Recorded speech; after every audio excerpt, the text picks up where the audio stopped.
This channel does not promote any violent, harmful, or illegal activities. All content provided by this channel is meant for an educational purpose only.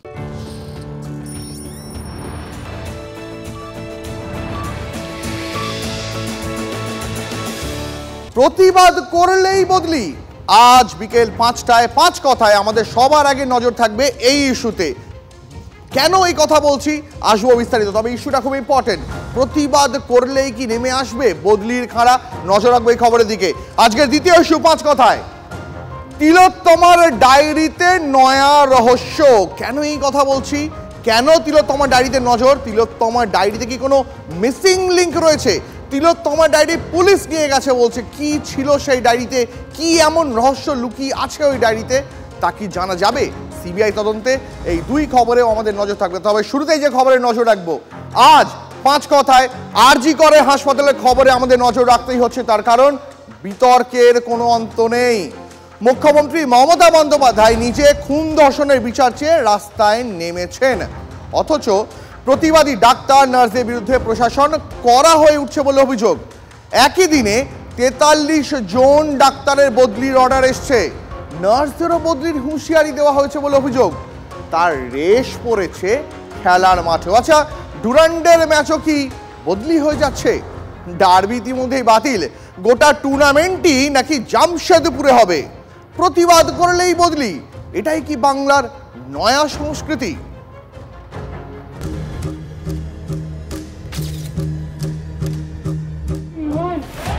RG Kar নিয়ে আন্দোলনের মধ্যেই ৪৩ শিক্ষক চিকিৎসকের বদলি। সরকারি সেই বিজ্ঞপ্তি নিয়েও জোর বিতর্ক। বদলির কোপে পড়া বেশ কয়েকজন চিকিৎসক তিলোত্তমার হয়ে বিচার চেয়ে সরব হয়েছিলেন সন্দীপ ঘোষের বিরুদ্ধেও। অভিযোগ উঠছে প্রতিবাদে সামিল হওয়ার খেসারত গুনতে হলো চিকিৎসকদের। ये तालिबानी फतवा है पश्चिम बंगाल की सरकार का, जो मीडिया के माध्यम से ही मुझे प्राप्त हुआ है कि किस प्रकार से इस बेटी के लिए, न्याय के लिए आवाज उठाने वाले 43 डॉक्टर्स को पश्चिम बंगाल की सरकार ने ट्रांसफर करने का निर्देश दे दिया है। যদিও বিরোধীদের অভিযোগ খারিজ স্বাস্থ্য ভবনের। স্বাস্থ্যকর্তাদের দাবি বদলি প্রক্রিয়া শুরু হয় 2 মাস আগেই বদলির ফাইলে প্রশাসনিক অনুমোদন। একদিনে ৪৩ শিক্ষক চিকিৎসক বদলির অর্ডার, নার্সদেরও ছাড় নেই বলে অভিযোগ। আন্দোলনে সামিল নার্সদের ভিডিও করে রাখার ফরমান জারি স্বাস্থ্য ভবনের। বদলিরও হুঁশিয়ারি দেওয়া হচ্ছে বলে অভিযোগ। সরব আন্দোলনরত নার্সরা। স্বাধীনতার মধ্যরাতে হামলার শিকার হয়েছিলেন নার্সরা, আর সেই জন্যই বৃহস্পতিবার থেকে তারা জোরদার আন্দোলনে শুরু করেছেন। তাদের বক্তব্য হচ্ছে তাদের নিরাপত্তা দেওয়ার দায়িত্ব কার? স্বাস্থ্য ভবন সেই সদুত্তর দিতে পারেনি, তবে তাদের বদলির হুমকি দেওয়া হয়েছে। লাইভ ভিডিও চাওয়া হয়েছে কারা কারা আন্দোলনে ছিলেন। আমরা যখন ওখানে আন্দোলন করছিলাম তখন স্বাস্থ্য ভবনের থেকে লাইভ করা হয়েছিল, এবং লাইভ করে সেখান থেকে বলছে যে যারা যারা অন ডিউটি থাকাকালীন এখানে আন্দোলনে বসছে তাদের সবাইকে ট্রান্সফার করে দেওয়া হবে। ওনারা আমাদের ভয় দেখিয়েছেন যে এইভাবে স্বাস্থ্য ভবন থেকে ট্রান্সফারের একটা আশঙ্কা আসছে। যে আন্দোলনটা আমাদের চলবে, ন্যায় বিচার আমরা চাই, আমাদের কোনো সেফটি নেই। কিসের জন্য তারা আমাদের ট্রান্সফারের হুমকি দেবে? আমাদের কি অন্যায়? অত্যাচার শুরু হয়ে গেল, অত্যাচারের দমন পীড়ন করে আন্দোলনটাকে ভেসে দিতে চাইছে। বিস্ফোরক রাজ্য মন্ত্রিসভারই সদস্য। ডাক্তার নার্স বদলি নিয়ে শান্তনু সেনের সুরেই শোভনদেব চট্টোপাধ্যায়ের মন্তব্য, মমতা বন্দ্যোপাধ্যায়কে কেউ মিসলিড করছেন। এটা কি আমি জানি না, কারা বদলি হয়ে যায় না, হাজার হাজার ডাক্তার আন্দোলন করছেন, তার মধ্যে কারা বদলি হয়েছে আমি জানি না, বলতে পারবো না। আবার আমার মনে হচ্ছে, বুঝতে পারছি না ঠিক, আবার আমার মনে হচ্ছে মমতা বন্দ্যোপাধ্যায়কে মিসলিড করার চেষ্টা করছে কেউ। আমার মনে হয় মুখ্যমন্ত্রীকে কেউ যেন মিসগাইড না করে। প্রশাসনে যারা এই কাজটা করছেন তাদের বিরুদ্ধে ব্যবস্থা হবে কি? মুখ্যমন্ত্রী নিজে খুন ধর্ষণের বিচার চেয়ে রাস্তায় নেমেছেন, একই পথের চিকিৎসক নার্সরাও। তাহলে তাদের ওপর বদলির কোপ পড়বে কেন? Bureau report, TV9 Bangla. ওই যে শুরুতেই বলেছিলাম না যে ডার্বির কথা বলেছিলাম, ডার্বিরও বদলির কথা বলেছিলাম, এবার সেটাই আরো বিশদে বলবো। আচ্ছা, প্রতিবাদের ভয়ে কি কুঁকড়ে গেল প্রশাসন? ডার্বিতে প্রতিবাদের প্ল্যান কষেছিলেন সমর্থকরা। হ্যাঁ, দুই প্রধানের সমর্থকরা একসঙ্গে, এই প্রথমবার ইতিহাসে এমনটা হলো। খেলার মাঠে প্রতিবাদে ঠেকাতেই কি ডার্বিও বাতিল করলো পুলিশ? যদিও আদতে নিরাপত্তার কারণেই দর্শাচ্ছে বিধাননগর পুলিশ। ঘটি বাঙাল ভাই ভাই, আরজি করের বিচার চাই। দুই গ্যালারির এক স্বর, বিচার চায় আরজি কর। ধর্ষণ খুনের বিচার চেয়ে প্রতিবাদের পরিকল্পনা করেই ফেলেছিলেন দুই প্রধানের সমর্থকরা। টিফো নিয়ে মাঠে যাওয়ার প্ল্যানও চলছিল। বড় ব্যানারে তিলোত্তমার হয়ে বিচার চেয়ে প্রতিবাদ। রাত দখলের পর মাঠ দখল। সেই প্রতিবাদের ভয়ে কি কুঁকড়ে গেল প্রশাসন? রবিবারের ডার্বি বাতিল করে দিল বিধাননগর পুলিশ, যদিও সরকারিভাবে নিরাপত্তার কারণ দর্শাচ্ছে পুলিশ। মৌসুমের প্রথম ডার্বি, বাঙালির বড় ম্যাচ। ডুরান্ড কাপে মুখোমুখি হতে চলেছিল east Bengal Mohun Bagan, high profile match. কিন্তু অদ্ভুতভাবে দুই প্রধানের টক্কর নিয়ে তেমন কোনো আলোচনা হচ্ছিল না। আলোচনার ইস্যু একটাই, ঘটি বাঙাল এক স্বর, বিচার চায় আরজি কর।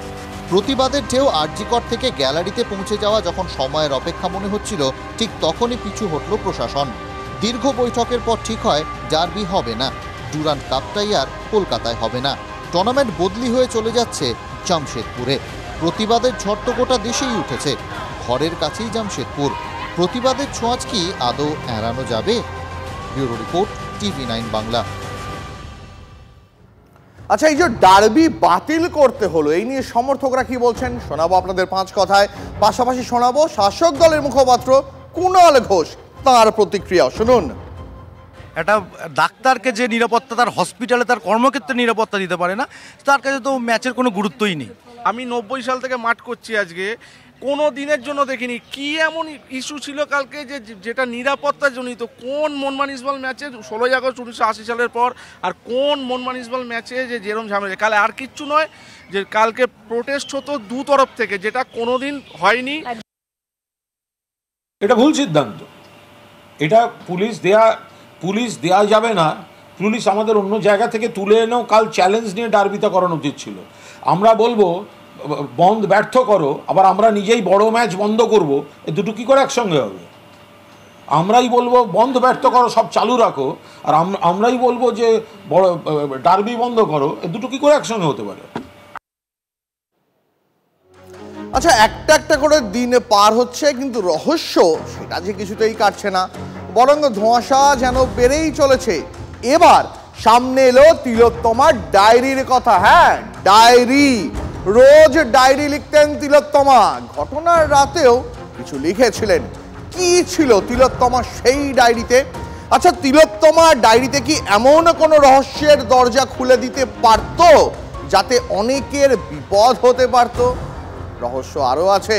তিলোত্তমার মা বাবার সন্দেহ, আচ্ছা আদৌ কি সেমিনার রুমেই ঘটেছিল সেই জঘন্য ঘটনা, নাকি অন্য কোথাও ঘটেছিল? কেন বলছি দেখুন। এক সপ্তাহ পার হয়ে গেছে, কিন্তু তিলোত্তমাকে ধর্ষণ ও খুনের ঘটনায় এখনো ধোঁয়াশা কাটছে না। আরজি করে তুমুল অশান্তির রাতেও সংবাদ মাধ্যমের ওপর দোষ চাপিয়ে কলকাতার পুলিশ কমিশনার বলেছিলেন মূল অভিযুক্তকে গ্রেপ্তার করা হয়েছে। My men have worked day and night to detect this case, to collect evidences. They collect the best of evidences. The main accused has been arrested. কিন্তু ধৃত সঞ্জয় রায় কি মূল অভিযুক্ত? সেই প্রশ্নের উত্তর যদিও এক সপ্তাহ পরেও কাটেনি। তিলোত্তমার মা এখনো চিৎকার করে বলছেন, সিএম এসেই বলেছেন যে আসল দোষী ধরা পড়ে গেছে বললেই আমি বলেছি না, আমি ওকে আসল দোষী মনে করছি না দিদি। আসল দোষী ও যদি বাইরের ভেতরের কেউ না থাকলে ও কি করে জানলো রাতে আমার মেয়ে সেমিনার রুমে রয়েছে? ম্যাডাম তখন মাথা নিচু করে বললেন, ওই পুলিশকে বললেন যে এটা আমারও কোশ্চেন। একজনের দ্বারা মানে আমার মেয়ের বডি দেখে যা মনে হয়েছে একার দ্বারা কিছুতেই সম্ভব না। এবং মানে ফরেনসিক ডিপার্টমেন্টের অনেক ডক্টররাও এসেছেন আমার বাড়িতে, তারাও বলেছেন একার দ্বারা কিছুতেই সম্ভব না। কে মূল অভিযুক্ত? কে খবর দিয়েছিল তিলোত্তমা সেমিনার রুমে আছে? কার নির্দেশ পেয়ে সেমিনার রুমে গিয়েছিল ধৃত সঞ্জয়? সন্তান হারানো মায়ের কথাটা উড়িয়ে দেওয়া যায় কি? একটু পিছনে ফিরে তাকানো যাক। তিলোত্তমার বাবা মায়ের সঙ্গে দেখা করার পর মুখ্যমন্ত্রীর মুখেও শোনা গেছিল সন্দেহ ভেতরের কেউ থাকতে পারে। এবং আমি চাই পুলিশ যত তাড়াতাড়ি সম্ভব দোষীদের গ্রেপ্তার করবে। আর রবিবার পর্যন্ত যদি তারা কুল কিনারা করতে না পারেন, কারণ ভেতরেও তো অনেকে আছে, তাহলে এই কেসটা আমরা আমাদের হাতে রাখবো না। কিন্তু এখানেই তো শেষ নয়। তিলোত্তমার বাবার সন্দেহ যে আরও একটা বিষয় নিয়ে, ঘটনাটা সেমিনার রুমেই ঘটেছিল নাকি অন্য কোথাও। প্রশ্নের কারণ তথ্য প্রমাণ লোপাটের চেষ্টার অভিযোগ। আমার মেয়েকে যে এখন তো মনে হচ্ছে ওখানে যে মার্ডার করেছে এর কোনো মানে একটু সন্দেহ প্রকাশ করছি আমরা। অন্য ঘরে হতে পারে, হতে পারে, তার জন্যই হয়তো প্রমাণ লোপাটের চেষ্টা।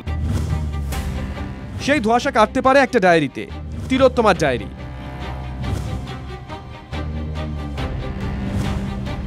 জীবনের কথা নিজের ডায়েরিতে লিখত তিলোত্তমা। সেদিন রাতেও ডায়েরিতে কি কিছু লিখেছিল তিলোত্তমা? মা বলতে চাইলেও তিলোত্তমার বাবা হয়তো তদন্ত স্বার্থে তাকে চুপ করিয়ে দিলেন। আমাদের কোনো টেনশন দিতেও চাইতো না কোনো দিদি। যেদিন মারা গেছে সেদিনও তো যে সমস্ত কথা লিখে গেছে ডায়েরিতে আছে, পুলিশ সিজ করেছে, জানি না সব বলবো আমরা, পুলিশ সিজ করে নিয়েছে। আমার মেয়ে ওই দিন রাতেও লিখেছে। না না না না না না বলবো না। পুলিশ ডায়েরি সিজ করেছে। তিলোত্তমার বাবার অন্তত তেমনটাই দাবি।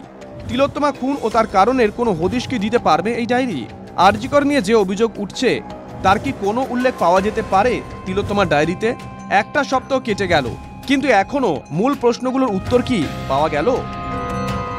ক্যামেরায় কল্যাণ মণ্ডলের সঙ্গে শ্রাবন্তী সাহার রিপোর্ট, TV9 বাংলা। আচ্ছা, এই যে এতগুলো প্রশ্ন, সন্দীপ ঘোষ কি এই সব প্রশ্নগুলোর উত্তর জানেন? সিবিআই এখন সেটাই জানতে চাইছে। আজও আরজি করের প্রাক্তন অধ্যক্ষকে জিজ্ঞাসাবাদ করেছে সিবিআই। প্রভাবশালী সন্দীপের বরাতে কি আছে? এই সন্দীপ কতটা প্রভাবশালী জানেন? কোর্টে যাওয়ার অনেক আগে থেকেই সন্দীপের বাড়িতে বসে যায় পুলিশি প্রহরা। দেখুন।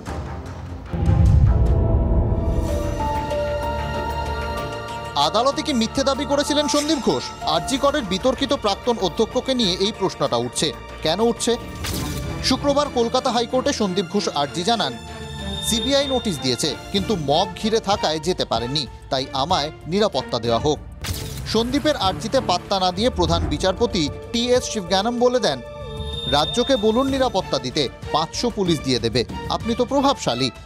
এই আরজি শুক্রবার দুপুরের, কিন্তু তার আগেই তো পুলিশ পাহারার বন্দোবস্ত করে দিয়েছে কলকাতা পুলিশ। একে একে ছবিগুলো দেখুন। বুধবার রাত সন্দীপ ঘোষের বাড়ির সামনে প্রতিবেশীদের বিক্ষোভ। সেই বিক্ষোভ সামলাতে কত পুলিশ কর্মী নিজেরাই দেখে নিন।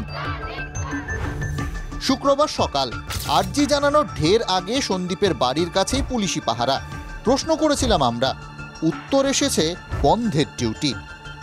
সন্দীপ ঘোষ, ডক্টর সন্দীপ ঘোষের যে বাড়ি বেলেঘাটায়, সেই বাড়ির সামনে বসেছে পুলিশ পিকেট বসেছে।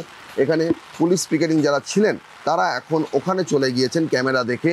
বেলেঘাটার এই এলাকায়, এটি কোনো মেন রোড নয়। শনিবার বন্ধের কোনো বালাই নেই, কিন্তু পাহারা আছে দিব্যি। সিবিআই অফিসে দ্বিতীয় দফা জিজ্ঞাসাবাদের জন্য যাচ্ছেন সন্দীপ। পিছু পিছু পুলিশ, বাড়ির সামনেও পুলিশ। গতকালের মতো এদিনও সন্দীপের বাড়ির ঠিক ঢিলছোড়া দূরত্বে পুলিশ পোস্টিং দেখা গেল। ঠিক কী কারণেই পুলিশ পোস্টিং আজও তার কোনো ব্যাখ্যা না মিললেও এলাকাবাসীর বক্তব্য যে এর আগে কখনো আরজি করের ঘটনা সামনে আসার আগে পর্যন্ত এরকম পুলিশ পোস্টিং দেখা যায়নি। সাধিকিয়ার কলকাতা হাইকোর্টের প্রধান বিচারপতি বলেছিলেন, রাজ্যকে বলুন নিরাপত্তা দিতে, 500 পুলিশ দিয়ে দেবে, আপনি তো প্রভাবশালী। মুহূর্তের মধ্যে সন্দীপের বদলি নিয়েও মঙ্গলবারও চাঁচাছোলা পর্যবেক্ষণ দিয়েছিল কলকাতা হাইকোর্ট। কিভাবে একজন ইস্তফা দেওয়ার পর 24 ঘন্টায় ফেরত আনা হয়? আপনি কি এত পাওয়ারফুল লোক? আপনি হাসপাতালের অভিভাবক। আপনার যদি নির্যাতনের প্রতি সহানুভূতি না থাকে তাহলে আর কার থাকবে? কোনো মানুষ আইনের ঊর্ধ্বে নন। এত অপরাধী যে রেজিগনেশনের পর মুখ্যমন্ত্রী তাকে বুঝিয়েছেন, না না রেজিগনেশন দেবেন না, আপনাকে আমি অন্য জায়গায় ট্রান্সফার করে দিচ্ছি। কি পাওয়ারফুল! হাসপাতালের ভেতরে চিকিৎসকের দেহ পাওয়ার পর সঙ্গে সঙ্গে কেন কর্তৃপক্ষ অভিযোগ দায়ের করেনি তা নিয়ে প্রশ্ন তুলেছিলেন প্রধান বিচারপতি। প্রাক্তন প্রিন্সিপালের নিষ্ক্রিয়তাকে গুরুতর ত্রুটি হিসেবে দেখেছে হাইকোর্ট। আশ্চর্যের বিষয়, শুক্রবার থেকে মঙ্গলবার 5 দিন সময় পেয়েও এমন গুণধর প্রিন্সিপালের বয়ানই রেকর্ড করেনি পুলিশ। প্রভাবশালী বলেই কি? প্রতিটি বিষয়েই খতিয়ে দেখছে সিবিআই। শ্রাবন্তী সাহার রিপোর্ট, TV9 বাংলা। আর এবার নজর রাখবো এই মুহূর্তে একটি ব্রেকিং নিউজের দিকে। অবরুদ্ধ হাওড়া ব্রিজ। তিলোত্তমার খুন ও ধর্ষণের প্রতিবাদে হাওড়া ব্রিজে অবস্থান বিক্ষোভ করছে বাম ছাত্র যুব। এই মুহূর্তে দেখছেন আপনি সেই ছবি, অবরুদ্ধ, প্রতিবাদে অবরুদ্ধ হাওড়া ব্রিজ। তিলোত্তমার বিচার চেয়ে প্রতিবাদে রাস্তায় বামেদের ছাত্র যুবরা। আমার সহকর্মী হাওড়া থেকে সুব্রত রয়েছেন আমার সঙ্গে। সুব্রত, কখন থেকে অবরোধ শুরু হয়েছে, অবরোধ কেন হচ্ছে, কতটা তীব্রতর এই অবরোধ? হ্যাঁ দেখো দীপ, আজকে তিলোত্তমার খুনিদের দৃষ্টান্তমূলক শাস্তির দাবি সহ রাজ্যের প্রশাসনিক যে প্রধান তার পদত্যাগের দাবি, একাধিক দাবি নিয়ে বাম, ছাত্র, যুব ও মহিলা সংগঠনের কর্মী সমর্থকরা হাওড়ার বঙ্কিম সেতুর নিচে একটি সভা করেন এবং এই সভা থেকে সুসজ্জিত মিছিল নিয়ে তারা বঙ্কিম সেতু হয়ে হাওড়া ব্রিজে আসেন এবং এখন থেকে প্রায় 17 থেকে 18 মিনিট আগে হাওড়া ব্রিজ সম্পূর্ণ অবরুদ্ধ করে দেয় দোষীদের দৃষ্টান্তমূলক শাস্তি এবং রাজ্যের পুলিশ কি এখনো পর্যন্ত অবরোধ তোলার জন্য কোন রকম চেষ্টা করেছে?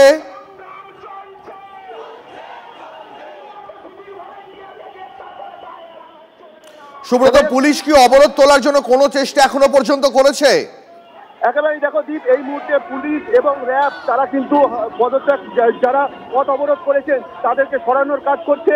এই মুহূর্তে প্রচন্ড বৃষ্টি এসে গেছে এবং ফলে তারা যে ধর্ণা বা হাওড়া ব্রিজ অবরোধ করেছে সেই অবরোধ কিন্তু তারা তুলে নিয়েছে এবং আগামী দিনে আরো বৃহত্তর আন্দোলনের হুঁশিয়ারি দিয়ে তারা। বুঝতে পেরেছি সুব্রত, অনেক ধন্যবাদ তোমাকে। এই মুহূর্তে আপনারা যে ছবি দেখছেন, অবরুদ্ধ হাওড়া ব্রিজ।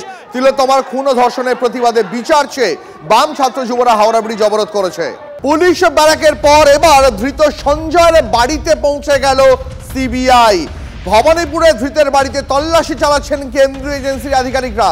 সেখান থেকে সরাসরি রয়েছেন আমার সহকর্মী সুজয়। সুজয়ের কাছে যাব। সুজয়, সঞ্জয়ের বাড়িতে মূলত কি খুঁজতে গেল সিবিআই, কি পাওয়ার আশা করে গেল? দেখো, সঞ্জয় যেখানে থাকতেন কলকাতা পুলিশের 4th ব্যাটালিয়নের সদর দফতরের ব্যারাক, সেই ব্যারাককে তল্লাশি চালানোর পর এই মুহূর্তে সিবিআই টিম কিন্তু এসেছে সোমনাথ পণ্ডিত স্ট্রিট। সেখানে এই সঞ্জয় রায়ের যে বাড়ি, আদি বাড়ি, মাস 6 আগে যেখানে আসতেন সেখানে এসছেন এবং এখানে তার ধৃত সঞ্জয়ের মা থাকে।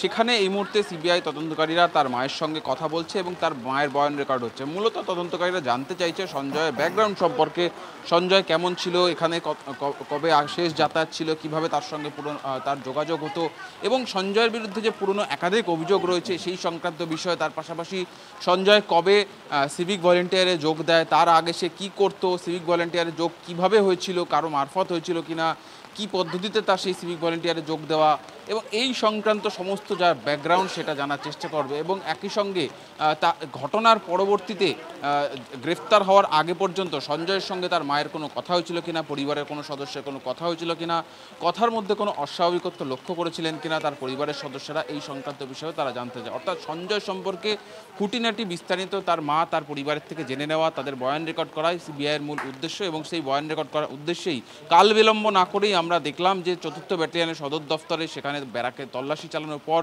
সেই ব্যারাকের যারা তার সঙ্গে থাকতো তাদের সঙ্গে কথা বলার পর ব্যারাকে যে জায়গায় সে থাকতো সে জায়গা ইতিমধ্যেই পুলিশের তরফ থেকে সে জায়গা সিল করে দেওয়া হয়েছিল। সেখানে তল্লাশি চালানোর পর এবার সরাসরি তার বাড়িতে বয়ান রেকর্ড করে তদন্তকারী অফিসাররা তার পরবর্তীতে কিন্তু তদন্তের অন্য দিকে যাবেন, অর্থাৎ তদন্তের এখনও পর্যন্ত যে সমস্ত পর্যায়ে বাকি রয়েছে সেই পর্যায়গুলিতে পরবর্তী তদন্ত করবে। আমরা দেখতে পাচ্ছি যে সিআরপিএফ জওয়ান যারা রয়েছে তাদেরকে নিয়ে এসে এখানে তল্লাশি চালানো হচ্ছে। আমার সহকর্মী সমর সেই ছবিটা দেখাচ্ছে, দেখতে পাচ্ছ যে বাড়ির ভেতরে সিবিআই অফিসাররা রয়েছেন এবং বাইরে পাহারায় রয়েছেন সিআরপিএফ জওয়ানরা। এই ভেতরেই এই যে সাদা রঙের বাড়িটি তুমি দেখতে পাচ্ছ, এখানেই এই অভিযুক্ত সঞ্জয়, গ্রেফতার হওয়া সঞ্জয়, তার পরিবার থাকে, তার মা থাকে, তাদের সঙ্গে এই মুহূর্তে কথা বলছেন সিবিআইয়ের যে 5। বেশ সুজয়, নজর রাখো পরিস্থিতির ওপর। আপাতত তোমাকে ধন্যবাদ। আর এদিকে আরজি কর ইস্যুতে মমতা বন্দ্যোপাধ্যায়ের পাশে দাঁড়ালেন অখিলেশ যাদব। তিলোত্তমার বিচারে পদক্ষেপ নেবেন রাজ্যের মুখ্যমন্ত্রী। মন্তব্য ইন্ডিয়া জোটের অন্যতম বড় শরিকের। আরজি করে ঘটনা নিন্দনীয়, তবে পুরো ঘটনা নিয়ে রাজনীতি করছে বিজেপি। এই অভিযোগ করছেন কে না সমাজবাদী পার্টির সুপ্রিমো। তিনি আরো বলছেন মমতা বন্দ্যোপাধ্যায় একজন মহিলা মুখ্যমন্ত্রী, তিনি এ বিষয়ে যথাযথ পদক্ষেপ করবেন। মন্তব্য সপা প্রধান অখিলেশের। कहीं देश में बेटियों के साथ घटना हो, किसी नारी के साथ घटना हो, दुखद है, उसके लिए कार्रवाई होनी चाहिए। और ममता बनर्जी जी खुद मुख्यमंत्री, महिला मुख्यमंत्री हैं, आप उनसे उम्मीद नहीं करोगे कि वो तो करेंगी कार्रवाई, लेकिन भारतीय जनता पार्टी के लोग राजनीति न करें। ये भारतीय जनता पार्टी के लोग हैं और हमने बड़े करीब से देखा है इनके राजनीति करने का ढंग।